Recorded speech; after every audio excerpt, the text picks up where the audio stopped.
नमस्कार, आप देख रहे हैं 4 PM और मैं हूं आपके साथ निधि तिवारी। दिल्ली विधानसभा चुनाव के लिए मतदान पूर्ण हो चुके हैं और अब बारी है एग्जिट पोल्स की। एग्जिट पोल्स में सत्ताधारी आम आदमी पार्टी को बड़ा झटका लगता हुआ नजर आ रहा है। अधिकांश एग्जिट पोल्स ने ये अनुमान लगाया है कि 26 साल के बाद भाजपा दिल्ली सरकार बनाने जा रही है। तो वहीं कुछ सीट्स ऐसी भी है जहां पर हार और जीत का अंतर बेहद कम नजर आ रहा है। हालांकि अगर एग्जिट पोल्स की बात करें तो 2015 में सारे के सारे एग्जिट पोल्स गलत साबित हुए थे, तो वहीं 2020 के चुनाव में 12 में से केवल एक एग्जिट पोल सही रहा था। लेकिन इसके बावजूद एग्जिट पोल्स आते हैं और उन पर चर्चा भी होती है। तो आज हम भी आपको दिल्ली को लेकर सारे एग्जिट पोल्स एक एक करके दिखाते हैं।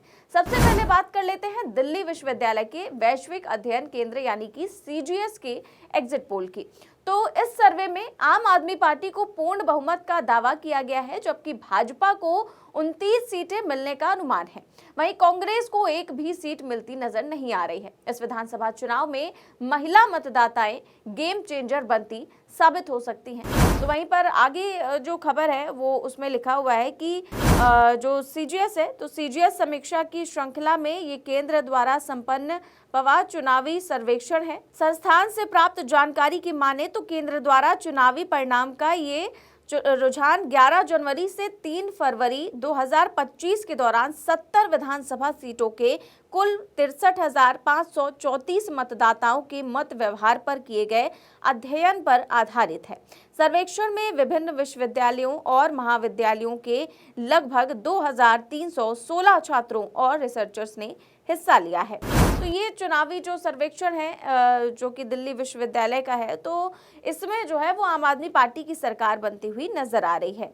वहीं अब इसके अलावा कल शाम को वोटिंग खत्म होने के बाद 11 एग्जिट पोल्स आए और इसमें कौन जीत रहा है, कौन हार रहा है, आपको सारे एग्जिट पोल्स के आंकड़े दिखाते हैं एक एक करके। तो ये जो आंकड़े हैं वो कुछ इस प्रकार हैं। आंकड़े हैं कि मैट्रिक्स का जो एग्जिट पोल है उसमें भाजपा को 35 से 40 सीटें मिलती हुई दिखाई दे रही हैं, जबकि 32 से 37 सीटें आम आदमी पार्टी को जा रही हैं और कांग्रेस को एक सीट। यानी कि यहाँ पर तो एक तरह से कहें तो टक्कर दिखाई जा रही है, क्योंकि 37 और 40 का आंकड़ा कोई बहुत ज्यादा नहीं है, बड़ा नहीं है, तो कांटे की टक्कर दिखाई जा रही है मैट्रिक्स में। आगे देखिए पीपुल्स इनसाइट में तो 40 से 44 सीटें भाजपा को जा रही हैं, जबकि आम आदमी पार्टी को 25 से 29 सीटें मिलती दिखाई दे रही हैं और कांग्रेस को एक सीट। यानी कि यहाँ पर भाजपा जो है वो पूर्ण बहुमत से और प्रचंड बहुमत से सरकार बनती हुई नजर आ रही है और आम आदमी पार्टी जो है वो नीचे सिमटती हुई दिखाई दे रही है। आगे बात करें पीपुल्स पल्स की, तो यहाँ पर 51 से 60 सीटें और भाजपा को है और 10 से 19 सीटें आम आदमी पार्टी को है।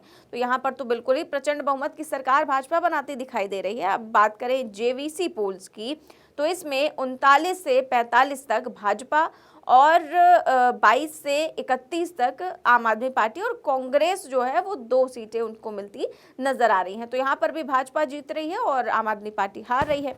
अब बात करें PMAR की, तो यहाँ पर 39 से 49 सीटें भाजपा, 21 से 31 आम आदमी पार्टी और एक सीट कांग्रेस।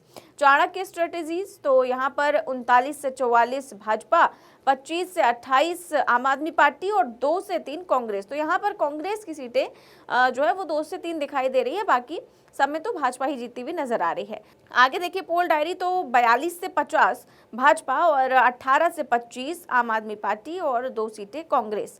वहीं DV रिसर्च की बात करें तो यहाँ पर जो है वो भाजपा को 36 से 44 सीटें मिल रही हैं, जबकि 26 से 34 सीटें आम आदमी पार्टी की। तो इसमें ज्यादा अंतर दिखाया नहीं गया है। आगे बात करें विप्रेसाइट की, तो यहाँ पर 18 से 23 भाजपा और 46 से 52 आम आदमी पार्टी। यानी कि इसके मुताबिक तो आम आदमी पार्टी प्रचंड बहुमत की सरकार बना रही है और जो भाजपा है वो सिमटती हुई नजर आ रही है 18 से 23 के अंतर पर। अब देखिए माइंड ब्रेक का, तो यहाँ पर 21 से 25 भाजपा और 44 से 49 आम आदमी पार्टी को मिलती दिखाई दे रही हैं, जबकि एक सीट पर कांग्रेस है। तो यहाँ पर भी प्रचंड बहुमत से आम आदमी पार्टी की सरकार बन रही है। वहीं SAS की बात करें तो भाजपा को 38 से 41 और 27 से 30 आम आदमी पार्टी और 1 से 3 कांग्रेस को। तो ये सारे के सारे एग्जिट पोल्स के आंकड़े हैं और आपने देखे। और आपको ये भी बता दूं कि एक्सिस माई इंडिया और सी वोटर, ये दो एग्जिट पोल्स हैं जिनको लोग ज्यादा देखना पसंद करते हैं और इनके एग्जिट पोल्स कई बार सही साबित हुए हैं। तो इन दोनों ही एजेंसियों ने अभी तक एग्जिट पोल नहीं दिया है, लेकिन जो 11 एजेंसियों के ये एग्जिट पोल्स आए हैं उनमें से 9 में भाजपा को बहुमत तो 2 में आम आदमी पार्टी की सरकार बनती दिखाई दी। वहीं पर पहले जो हमने सबसे पहले बात की दिल्ली विश्वविद्यालय के एग्जिट पोल्स की, तो उसमें भी आम आदमी पार्टी की सरकार बनती दिखाई दी। तो एग्जिट पोल्स ने तो आम आदमी पार्टी को बड़ा झटका दिया है। अब तक आए अधिकांश एग्जिट पोल्स ने अनुमान लगाया है कि 26 साल के लंबे अंतराल के बाद बीजेपी दिल्ली में सरकार बनाने जा रही है। दिल्ली विधानसभा में 70 सीटें हैं और बहुमत का आंकड़ा 36 है। हालांकि अब असली रिजल्ट तो 8 फरवरी को ही आएगा कि आखिरकार सरकार कौन बना रहा है। लेकिन अगर इन एग्जिट पोल्स को लेकर बात करें तो तमाम नेताओं के तमाम तरह के बयान सामने आ रहे हैं। इसको लेकर के आम आदमी पार्टी के नेता सौरभ भारद्वाज ने क्या कहा, उनका बयान सुनते हैं। दिल्ली के 3 चुनाव लड़े थे और ये चौथा चुनाव है जो विधानसभा का चुनाव हमने एक आम आदमी पार्टी के तौर पे लड़ा है। 2013 के एग्जिट पोल ने हमें हराया, 2015 के एग्जिट पोल ने हमें हराया, 2020 में फिर हमें कम सीटों पे आंका गया और 2025 में भी पहले के हिसाब से हमारी सीटें कम दिखाई जा रही हैं। मुझे लगता है कि आम आदमी पार्टी को एग्जिट पोल हमेशा कम आंकते रहे हैं और उसका बड़ा कारण ये है कि आम लोगों की जो आवाज़ है वो अक्सर भारतीय जनता पार्टी के जो दबंग हैं वो दबाते हैं। डराया जाता है, धमकाया जाता है, तो एक आम आदमी अपनी बात एग्जिट पोल पे नहीं कहता, उसको डर रहता है। इसलिए तमाम एग्जिट पोल जब जब आम आदमी पार्टी का सर्वे करते हैं वो गलत पाए जाते हैं और आम आदमी पार्टी का वोट शेयर एग्जिट पोल से ज़्यादा आता है। जितना मैंने आज पूरे क्षेत्र में अपने देखा, पूरे एरिया में मैं घूमा, जो लोगों का एक्सप्रेशन था, कोई विक्ट्री का साइन बना रहा था, कोई थम्स अप दिखा रहा था, कोई अपनी गाड़ी रोक के उतर के मुझे कह रहा था कि हमने आपको वोट दिया है, आपकी सरकार बन गई, इस बार फिर से आप आ गई।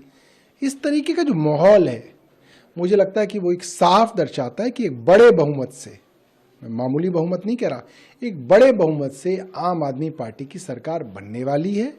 सौरभ भारद्वाज का भी यही कहना है जो मैंने शुरू में बताया कि पिछले 3 चुनावों पर नजर दौड़ाई जाए तो एग्जिट पोल्स आम आदमी की असली ताकत को सही तरीके से भांपने में असफल रहे हैं और लगातार गलत एग्जिट पोल्स देते रहे हैं। तो अब देखना यह है कि इस बार के चुनाव में एग्जिट पोल्स कितने एग्जैक्ट साबित होते हैं।